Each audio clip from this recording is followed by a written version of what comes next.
Hello, welcome back to the channel. Today, we're diving straight into how to perform tracking goal progress on Asana, the complete 2025 guide. First off, you want to open up your Asana project and locate the Goals tab at the top. This is where all your objectives are outlined. The reason we do this is to give us an overview of all the tasks and targets associated with our project.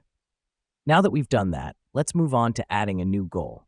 Click on the Add Goal button.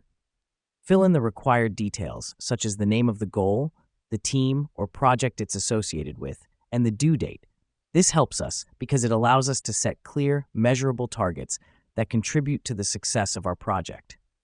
Next up, we're going to link our goals to the associated projects or tasks.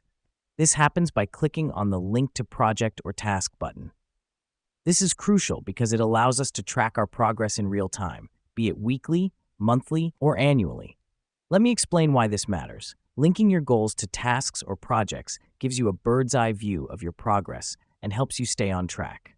Now, let's get into the nitty-gritty of tracking progress. Asana offers a progress view that updates automatically as tasks are completed. To access this, click on the Progress tab. Here's what's happening behind the scenes.